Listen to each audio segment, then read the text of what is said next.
উজ্জ্বল উপস্থিতি বর্তমান তা বিজেপি প্রাক্তন সাংসদ এবং রাজ্যের সাধারণ সম্পাদক লকেট চ্যাটার্জি। স্বাগত অভিনন্দন। পাশে পূর্ব বর্ধমান জেলার সভাপতি অভিজিৎ রয়েছেন। গতকাল বাজেটের উপর আলোচনা চলছিল, রাজ্য বাজেট দিয়ে আসি। সেখানে অশোক লাহিড়ী যখন তার গুণমুগ্ধ কথা বলছিলেন, দেশের সমৃদ্ধির কথা, রাজ্যের কথা, আন্তর্জাতিক কথা, রাষ্ট্রমন্ত্রী অর্থ দপ্তর স্বাধীন দায়িত্বপ্রাপ্ত চন্দ্রিমা ভট্টাচার্য শাসক বেঞ্চ থেকে দাঁড়িয়ে বলছেন, কুকথাই বলেছেন। স্বাভাবিকভাবে সেটা বিজেপি তার আক্রমণ করেছে। শুভেন্দু অধিকারী বলেছেন যে যার পৃথিবী ব্যাপ্তি মানুষ, যার পাণ্ডিত্য নিয়ে কোনো সমস্যা নেই, কোনো কথা নেই, এটা তৃণমূলের কালচার। দেখুন, তৃণমূলে তো ঠিকঠাক লোক নেই। যে কটা লোক ছিল তাদেরকেও মুখ বন্ধ করে দেওয়া হয়েছে। এবং মানে অশোক লাহিড়ীর মতন একজন লোক, ওরাও ভালোভাবে জানে যে ভারতীয় জনতা পার্টিতে অনেক বিশেষ বিশেষ লোক আছেন এবং তারা তাদের নিজেদের পার্টিতে কোনোদিন রাখতে পারেনি আর কোনোদিন রাখতে পারবে না। সেই জায়গা তৃণমূল সরকারের কোনো নেইও, সেই জায়গার মধ্যেই যেতে পারেননি। এবং এই ধরনের সংস্কৃতি তৃণমূলের একটা চরিত্রের মধ্যে পড়ে। যে কোনো লোক তারা যদি তাদের বিরোধী পক্ষ হয়, তাহলে তাকে কিভাবে নিচে নামানো যায়, কিভাবে অপমান করা যায়, সে যদি একটা বিখ্যাত লোকও হয়, যার মুখ্যমন্ত্রী প্রধানমন্ত্রীকে মানে পাথরের রসগোল্লা খাওয়াবো থেকে শুরু করে তুই তাকারি করে, হোম মিনিস্টারকে তুই তোকারি করে, কে তুমি হরিদাস পাল বলেন, তো তার মন্ত্রীদের তো বা তার ক্যাডারদের এরকম হবে তো খুব স্বাভাবিক আছে। দিদি, বর্তমানে আমাদের দেবী হচ্ছে সর্ববাংলা মন্দির, সর্ববাংলা মা। প্রেসিডেন্ট জানেন, শ্রমিক ভট্টাচার্য রাজ্যসভায় বলেছেন, দেবত্ব সম্পত্তি কাজের লুট হয়ে গেছে। যদি ক্ষমতায় ফিরে আসেন, কারণ সম্পত্তি যেগুলো হয়েছে সেগুলো অন্য সম্প্রদায়ের কাছে চলে গেছে বলে অভিযোগ আছে, এগুলো পুনরুদ্ধারের ক্ষেত্রে ভূমিকা। এটা তো আছে, এটা তো আমাদের প্রধানমন্ত্রীও করে দেখিয়েছেন। দেশ বিদেশ থেকে, বাইরে থেকে আমাদের যে সংস্কৃতির যে জিনিস ছিল সেগুলোকে ফিরিয়ে এনেছেন। আমি এই মুহূর্তে নাম আমার মনে পড়ছে না, বলতে পারবো না, কিন্তু এটা তো আমাদের সংস্কৃতির মধ্যেই রয়েছে। এবং দেশের যে কালচার, যে সনাতন, যে হিন্দু, যে প্রতিষ্ঠাতা, যে শিকড় রয়েছে, সেগুলো যদি আমাদের আজকে চলে যেতে থাকে, তো আমাদের একটা কর্তব্যের মধ্যে পড়ে এগুলো, যে আমরা সেগুলোকে নিয়ে আসবো। আমাদের বিচারধারাতেই সেই কথাই বলে। আপনি যখন সাংসদ ছিলেন তখন সিঙ্গুর ছিল, সিঙ্গুর এখনো আছে, সিঙ্গুর ভবিষ্যতে থাকবে। এখন শিয়ালের ডাক শোনা যায়। যখন আপনি জিতে এলেন তখন বললেন সিঙ্গুরকে আপনি রিভাইভাল প্যাকেজের কথা বলছিলেন, আপনি টাটার কথাও বলছিলেন, যদি আমি খুব ভুল না বলি। নরেন্দ্র মোদী এলেন, প্রধানমন্ত্রী এসছেন, অনেক আশা করেছেন। সব কথা তো বলা যায় না, পলিটিক্যাল প্রোগ্রামে অ্যানাউন্স করা যায় না, যেটা তৃণমূল কংগ্রেস অন্যভাবে ব্যাখ্যা করছে। মমতা বন্দ্যোপাধ্যায় পরের দিন মুখ্যমন্ত্রী, তিনি সভা করলেন, তিনি বলছেন তিনিও সিঙ্গুর নিয়ে কোনো কথা বললেন। কিন্তু ভবিষ্যতে সিঙ্গুরের প্রশ্নে শিয়ালের ডাক শোনা যাবে নাকি টাটার প্রজেক্ট আবার পুনরুদ্ধার হবে? আমরা তো বারবারই বলছি, সেগুলো শিল্প ফিরে আসবে। যে ভুল মমতা বন্দ্যোপাধ্যায় তৃণমূল এই সিপিএম সরকার করেছে, সেই ভুল ভারতীয় জনতা পার্টির সরকার করবেন।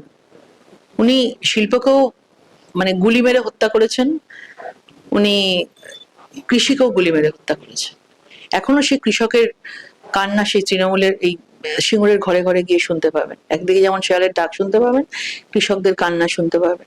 তারা হয়তো আজকে প্রায় জীবন তার শেষের দিকে, তো তারা সেই ছোট সার্টিফিকেট নিয়ে বসে আছেন যে আমাদেরও ছেলেমেয়েরা এখান থেকে ট্রেনিং নিয়েছিল কারখানায় কাজ করবে বলে, সেই ট্রেনিং এর সার্টিফিকেট এখানে রয়ে গেছে, কাজ করতে চলে গেছে গুজরাটে, কাজ করতে চলে গেছে উত্তরপ্রদেশে।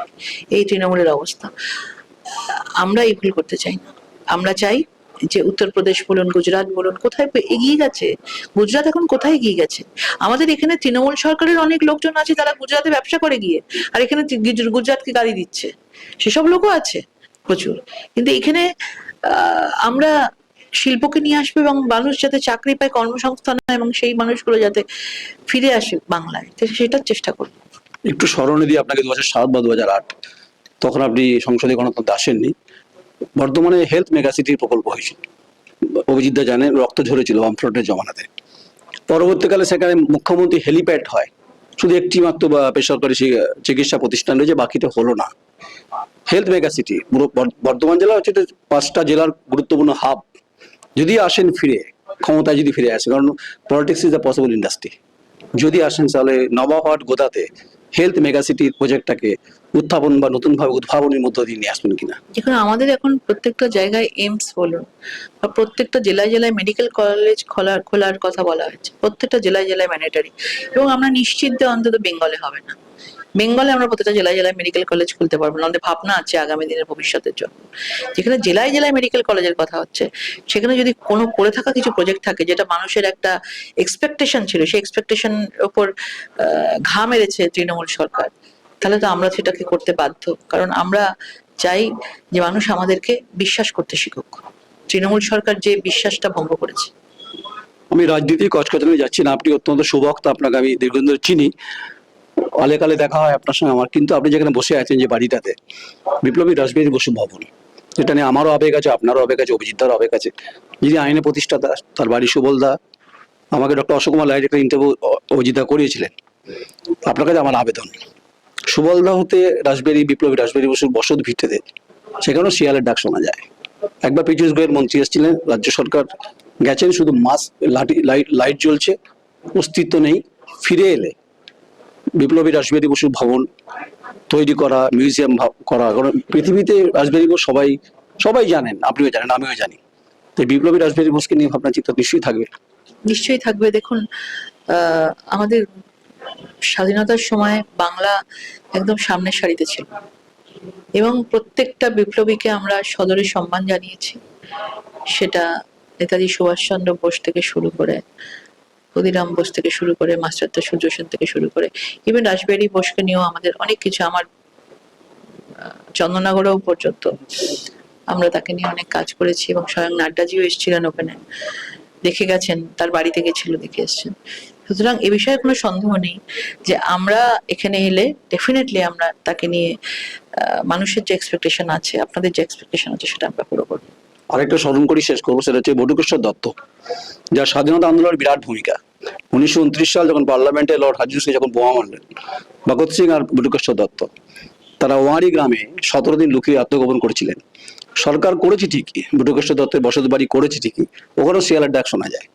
যে বাড়িটা এখনো আছে, যেখানে বাংকারে লুকিয়েছিলেন 17 দিন, অভিজিৎ জানেন ব্যাপারটা। ইতিহাসকে ক্ষতবিক্ষত করছে এই সরকার, ইতিহাসকে ভুলিয়ে দিচ্ছে। যেহেতু আপনারা বিকশিত ভাবনার কথা বলেন, প্রধানমন্ত্রী অত্যন্ত এই সাবজেক্টে থাকেন, আপনিও রয়েছেন, তাই বটুকেশ্বর দত্ত আর ভগৎ সিং এর বর্তমানে স্পর্শতা রয়েছে সরকার এলে। দেখুন, আমরা তো যেমন সিঙ্গুরের কথা, তাপসী মালিকের মূর্তি মোটামুটি এখন জঙ্গল গাছ দিয়ে পুরো একদম, মানে এই এখন রিসেন্ট মনে হয় মোদিজি আসার আগে সেটাকে পরিষ্কার করা হয়েছিল। মানে যখন মূর্তিটা জেতার ছিল, তখন মূর্তিটাকে বানিয়ে ভোট এসছে, ভোট গেছে, উনি ক্ষমতায় থেকেছেন এবং তাপসী মালিকের মূর্তিটা মানে জঙ্গলি পাতাতে ঘিরে বন জঙ্গলে ঘিরে গেছে, সেই মূর্তি দেখতে পাবেন না। কিন্তু আমরা সেটাতে বিশ্বাস করি না এবং আমরা প্রত্যেকটা বার আমাদের বিভিন্ন জায়গায় দেখবেন, আমাদের যখন প্রত্যেকটা কার্যক্রম হয়, আমরা প্রত্যেকটা মূর্তির স্বচ্ছতা অভিযানে আমরা নাম নিই। যেখানে যা মূর্তি আছে, এটা আমাদের একটা কাজের মধ্যে আছে, প্রত্যেকটা মানে বিজেপির চিন্তাধারায়, বিচারধারায় রয়েছে যে আমরা মূর্তি পরিষ্কার করা, মূর্তি স্বচ্ছতা অভিযান আমরা এটাকে করি, যেখানে যেটা আছে। তো এটা থেকেই বোঝা যায় যে আগামী দিনে এলে আমরা সেই মূর্তিগুলোকে কি কি যত্ন করব, তাদের বাড়িগুলোকে কিভাবে যত্ন করব, সেটা আমাদের রক্তে আছে। মানে খন্ডঘোষে ওয়ারি গ্রামে যাবেন, যেখানে বটুকেশ্বর দত্তের জন্ম হয়েছে। থাকবেই, এবং প্রত্যেকটা বাংলা জুড়ে, সারা রাজ্য জুড়ে, যেখানে যত আমাদের আজকে মানে আজকে ডক্টর শ্যামাপ্রসাদ মুখার্জির আমাদের বলাগড়ে আছে, আমাদের আজকে বটুকেশ্বর দত্তের কথা বলছেন, রাসবিহারী বসুর কথা বলছেন, প্রত্যেকটা জায়গা যাদের যাদের জায়গাগুলো, বাড়িগুলো আজকে ক্ষতবিক্ষত অবস্থায় রয়েছেন, সেগুলো সংরক্ষণের দায়িত্ব সরকারের। কারণ আমাদের শিকড়, আমাদের সংস্কৃতি আমাদেরকেই ধরে রাখতে হবে, সেটা আমরা করবো। অনেক অনেক ধন্যবাদ আপনাকে, নমস্কার। আমি নয়ন রায়, আমার চিত্র সাংবাদিক সৌমিত দপাদার, সন্দীপ শেঠ, বর্ধমান।